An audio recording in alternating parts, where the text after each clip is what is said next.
Cyber अपराधों के विरुद्ध कार्रवाई करती रहती है। उसी के क्रम में जानकारी प्राप्त हुई थी कि कुछ म्यूल, जो कि फर्जी खाते कहा जाता है, उनके माध्यम से काफी भारी संख्या में ट्रांजैक्शंस किए जा रहे हैं और कुछ लोगों को बहला फुसलाकर और लालच देकर कमीशन के नाम पर इस पूरी गतिविधि का हिस्सा बनाया जा रहा है।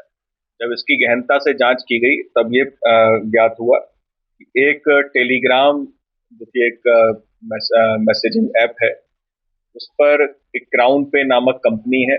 क्राउन पे नामक कंपनी टेलीग्राम के माध्यम से कुछ अपने लोगों को हायर करती है और फिर वो लोग विभिन्न लोगों को जोड़ते हैं, उनका अकाउंट फर्जी खुलवाते हैं और अकाउंट्स फर्जी खुलवा के उन खातों में ट्रांजैक्शंस होते हैं। और जो कंपनी के लोग हैं, ये इन्होंने सिस्टम बना रखा है कि एक इन्होंने कुछ मोबाइल में एक ऐप डालते हैं जिसके माध्यम से ओटीपी इनके पास डायरेक्ट आता है। फिर उस जो भी साइबर फ्रॉड का पैसा, इन्वेस्टमेंट के नाम पे फ्रॉड का पैसा होता है, उस पैसे को ये जमा करके आगे अपने अकाउंट में फर्दर भेजते हैं और उसको यूएस डॉलर में या क्रिप्टो करेंसी में भी उसको कन्वर्ट करके इस्तेमाल करते हैं।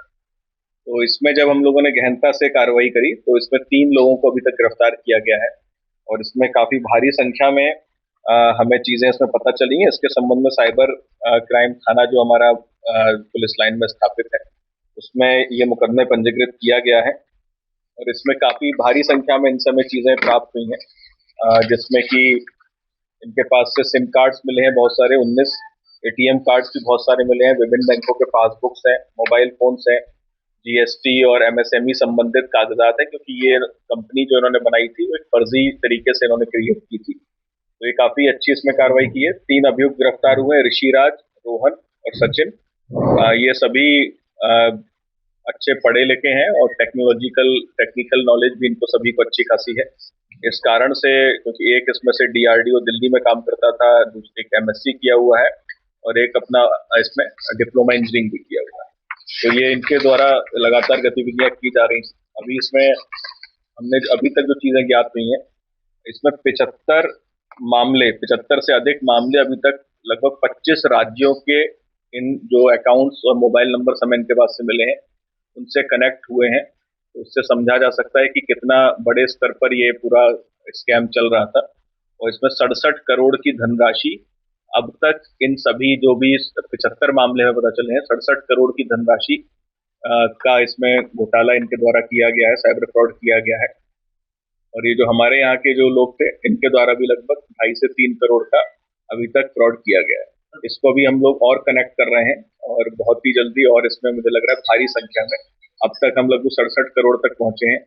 75 मामले कनेक्ट हुए 25 राज्यों के, लेकिन आने वाले समय में जब हम और गहनता से इसमें करेंगे, अन्य राज्यों से भी इसमें वार्ता की जा रही है। हमने साइबर मुख्यालय पर भी इसमें कम्युनिकेशन अपना किया है और जो विभिन्न पोर्टल होते हैं केंद्र सरकार के, उन पर भी हमने सूचना डाली है। तो इसमें काफी जानकारियां हमें मिल गई हैं, लेकिन अभी मैं कहूंगा कि ये बहुत कम है और इसका और भी कहीं ज्यादा जो अमाउंट है, कहीं और बहुत ज्यादा होगा। इसमें पूरे बहुत अच्छा काम हमारे जो साइबर सेल की टीम है उन्होंने किया है, एसएचओ साइबर थाना एवं उनकी टीम ने। और इसको पूरा मॉनिटरिंग हमारे सीओ बुरकुड़ा, सीओ लाइंस जो साइबर भी देखते हैं, उनके द्वारा पूरा इसको मॉनिटरिंग किया गया है, शुभम के द्वारा।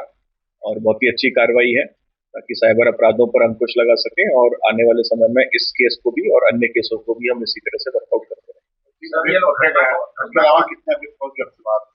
अभी 1-2 लोग और हैं, लेकिन अभी जब मैंने जैसे बताया कि ये अभी हम लोग एक बहुत सतही स्तर पे हैं। जिस तरह से साइबर फ्रॉड और साइबर अपराध की जड़ें हैं, अभी हम लोग एक सतही स्तर पे हैं। जब हम इसमें और गहनता से जाएंगे, क्योंकि जैसा मैंने आपको बताया 25 राज्यों में 75 केसेस अभी तक कनेक्ट हो चुके हैं, तो ये 75 हो गए। फिर उन अकाउंट्स को जब हम और गहनता से देखेंगे, जो 75 फ्रॉड हुए हैं अलग अलग जगह, उनमें और कहाँ कहाँ से पैसे आए हैं, मतलब बहुत बड़ा इसमें वो है। तो इसकी संख्या भी अनगिनत होगी, लेकिन जो हमारे प्रमुख हैं वो हम लोगों ने गिरफ्तार कर लिए हैं और भी हम इसमें कार्रवाई कर रहे हैं। इसमें हम ये भी देखेंगे क्या किसी अन्य देश की एप्स वगैरह यूज हो रही हैं या उस तरह का भी, क्योंकि यूएस डॉलर में ट्रांजेक्शन हो रहे हैं, क्रिप्टो में ट्रांजेक्शन हो रहे हैं, तो वहां की भी हम गतिविधि इसमें चेक कर रहे हैं। अन्य जो केंद्र सरकार की जो एजेंसीज हैं उनको भी हम लोग लूप में लेके उनसे भी वार्ता करके और इसको हम लोग अच्छे कंक्लूजन की तरफ पूरे प्रकरण को लेके जाएंगे।